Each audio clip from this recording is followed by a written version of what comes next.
After the involuntary resignation of Scotland Yard boss Cressida Dick, the police union in London has made serious allegations against Mayor Sadiq Khan. "We are deeply disappointed by the mayor's behavior," the Metropolitan Police Federation said in a statement published online on Monday. "The trust is gone." Khan had withdrawn his trust in the previous boss Dick last week, after which she was forced to resign. The Labour politician had previously expressed doubts that the 61-year-old was approaching the necessary culture change in the police force in the right way. The Metropolitan Police has repeatedly come under criticism in recent years, among other things because of the discriminatory or misogynist behavior of some police officers, or because of the harsh treatment of demonstrators. A low point last year was the murder of a young woman who was killed by a police officer. Ken Marc, chairman of the Metropolitan Police Federation, which claims to represent more than 31,000 police officers in the British capital, also wrote of a low point. "The mood in the police was terrible. Police officers feel their hard work is being undermined by politicians, further undermining public confidence. They are saddened and upset at the way Dick was forced out of office. She initiated reforms, she changed, the culture has changed," he said. So far, it is unclear who will succeed Dick in the important post. However, the relationship between the city administration and the largest British police unit is likely to remain strained in any case. A Turkish journalist faces years in prison for publicly citing a saying about an ox in a palace. The Istanbul Public Prosecutor's Office accepted an indictment against Sedef Kabash. Among other things, she is accused of insulting the president and officials, as reported by the state news agency Anadolu.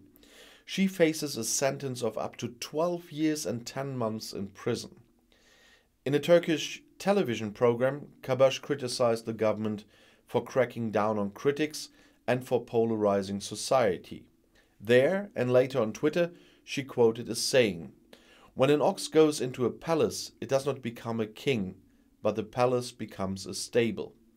She did not explicitly mention Turkish President Recep Tayyip Erdogan or his presidential palace in Ankara.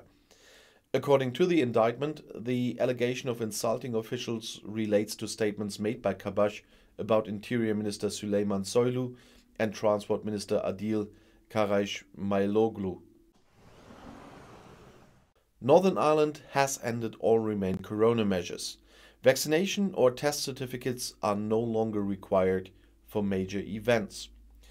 The Northern Irish Health Minister Swan said this week that the mask requirement would also be largely lifted. The region thus follows the line of the largest part of Britain, England. Wales and Scotland have also relaxed in the meantime, as the number of corona cases has been falling for weeks. In view of the extremely tense situation in the Ukraine conflict, the USA is relocating its embassy business from the Ukrainian capital Kiev to the city of Lviv near the border with Poland. US Secretary of State Antony Blinken said it was a temporary precautionary measure. The US Embassy will continue to work with the Ukrainian government. "We are also continuing our intensive diplomatic efforts to de-escalate the crisis," he said. The precautions would in no way undermine US support for Ukraine. "Our commitment to Ukraine's sovereignty and territorial integrity is unwavering." The US State Department had already said on Saturday that the staff at the embassy in Kiev would be reduced to an absolute minimum.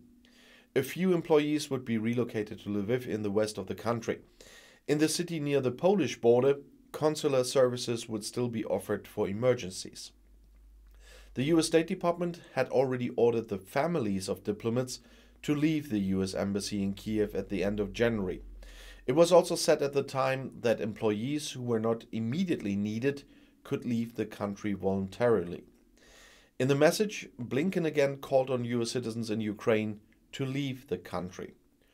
"We urge all US citizens remaining in Ukraine to leave the country immediately," he said.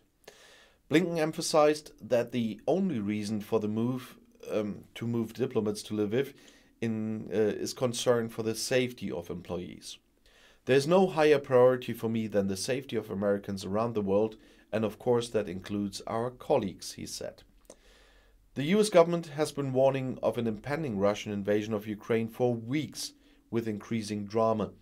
US Department of Defense spokesman John Kirby told CNN on Monday about a possible Russian attack. He said, "I think we all have to be prepared that it could happen with little or no warning." When asked about the likelihood of an invasion, referring to Russian President Vladimir Putin, Kirby replied, "I think Mr. Putin is the only one who knows the answer to that." And I'll see you in my next video. Bis gleich.